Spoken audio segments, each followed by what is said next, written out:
पूरे देश में मिसाल है कि पिता की याद में तीन पुत्रों द्वारा बनाया गया एक अनूठा दर्शनीय स्मारक जिसे पद्म स्मारक के नाम से जाना जाता है, जिसे सिर्फ स्मारक ही नहीं उसमें ई लाइब्रेरी के रूप में संत म्यूजियम को जनता को समर्पित किया गया है।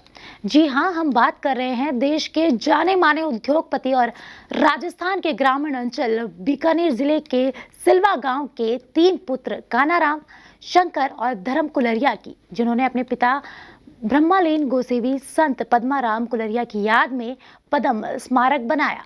ब्रह्मालीन गोसेवी संत पद्माराम कुलरिया की चौथी पुण्यतिथि के अवसर पर भजन संध्या और सत्संग का आयोजन किया गया। भजन संध्या में अंतर्राष्ट्रीय भजन गायक और पद्मश्री पुरस्कार से नवाजे जा चुके इंदौर के प्रहलाद टिपानिया टीम की शानदार प्रस्तुतियां रही।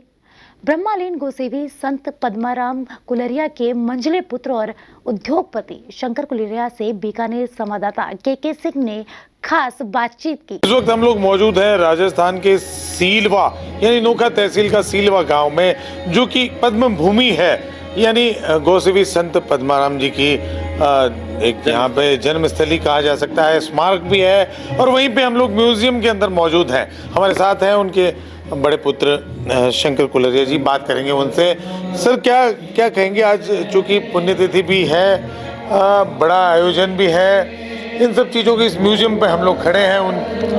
नहीं, आज उनकी चौथी पुण्यतिथि है और चौथी पुण्यतिथि के ऊपर आज, जैसे मैंने आपको बताया पहले कि इंदौर से हमारे पद्मश्री प्रहलाद टिपानिया जी पधारे हुए हैं, जो भजन की स्तुतियाँ दे रहे हैं। अभी बीकानेर से, जोधपुर से, नोखा से आज बहुत कलाकार आए हुए हैं। ये सुबह तक चलने का ऐसा प्रोग्राम है हमारा, और हज़ारों की तादाद में आज लोग यहाँ पे लोकल आए हुए हैं जिन्होंने प्रसाद ली है। और साथ ही साथ में हमारे ऑलमोस्ट बीकानेर, नागौर, जोधपुर जिले के गायों के जो गौशाला चलाते हैं वो भी यहाँ पे आए हुए हैं। तो यथासंभव हर गौशाला को हम आज सहयोग करेंगे।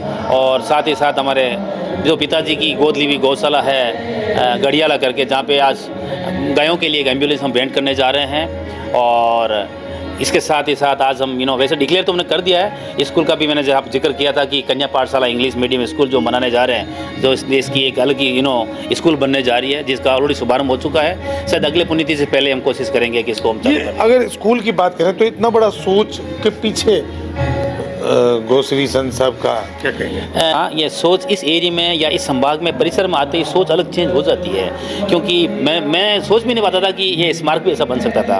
उन्होंने छोटा सा रूप दिया था कि मेरे जाने के बाद में छोटी सी एक मूर्ति लगा देना करके, लेकिन पता ही नहीं इतना बड़ा बन गया। उन्होंने एक छोटी सी, आज से 25 साल पहले न्यू रखी थी स्कूल के लिए, आज वो स्कूल इतना बड़ा रूप ले रही है। तो ये शायद ये भौतिक लोग के अंदर या ये देखने के लिए हम बैठे हैं सामने करने, लेकिन करवा वो पीछे से पिताजी रहे हैं, उनकी सोच ही काम कर रही है। और उन्होंने ये सोचना सपना देखा था कि हमारे इसको ये की जो बच्चे हैं उसको पढ़ाने के लिए कुछ स्कूल बनाना जाए। आज वो स्कूल देश ही नहीं पूरी दुनिया में नाम करने वाले स्कूल बने। काम मुंबई में है आपका, पूरे दुनिया में काम है, उन कामों के बीच में आप समय निकाल के यहाँ पर पहुँच रहे हैं, अपने आप में अद्भुत लगता है। क्या कहेंगे? एक बिजनेसमैन भी हूँ, साथ साथ में संत जी के पुत्र होते के नाते, लेकिन हम ये सोचते हैं कि हम वो चीज़ करें जिसमें को फ़ायदा हो। लेकिन यहाँ पे आप बिलीव नहीं करोगे कि जैसे इस परिसर में आते हैं ना, हमको लगता है कि जो हम कर रहे हैं बहुत अच्छा कर रहे हैं, करना चाहिए। और हो सकती है उनकी प्रेरणा भी है। और आज हम करते हैं तो हम सुबह से उठेंगे ना, आप बिलीव नहीं करोगे, उठते हमको ऐसा लगेगा हमने बहुत अच्छा काम किया है। वो एक प्रेरणा और ये जो स्पिरिचुअली जो ताकत है वो संत जी दे रहे हैं पीछे से, इसकी वजह से सब कुछ हो रहा है। ई लाइब्रेरी की जहाँ तक बात करें, देश दुनिया से लोग, विदेशी लोग भी यहाँ पर आ रहे हैं। हाँ, मैं अभी पिछले एक महीने से करीब मेरे 200 से 300 लोग अभी जर्मनी और यूके के लोग यहाँ पे पधारे। उन्होंने देखा कि यार ये अपना पिता पुत्र के प्रेम में ये एक स्मारक, उसके अंदर ये लाइब्रेरी और ये डिजिटल लाइब्रेरी, ये लाइब्रेरी तो पूरी दुनिया में छा गई है। और मैं चाहता हूँ यहाँ के कम से कम, हमारा टारगेट है कि इस साल कम से कम 20 से 25 बच्चे यहाँ पे IRS में निकलने चाहिए, ऐसा हमारा टारगेट है। उसके लिए कोई इन फ्यूचर में संत जी के नाम पे कोई कोचिंग वगैरह भी कुछ इस तरह की?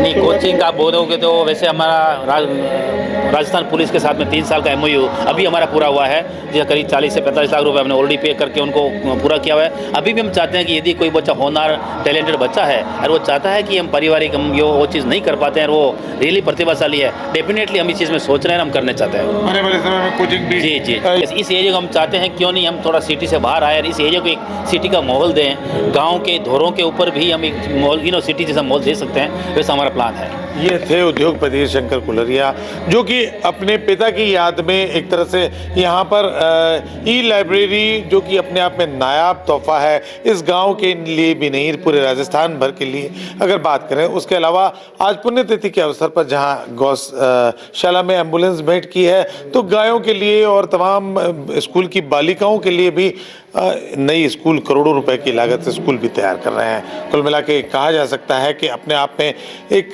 तीन जो पद्माराम जी के जो पुत्र हैं, उन तीनों के ही नायाब काम यहाँ पर नजर आ रहे हैं।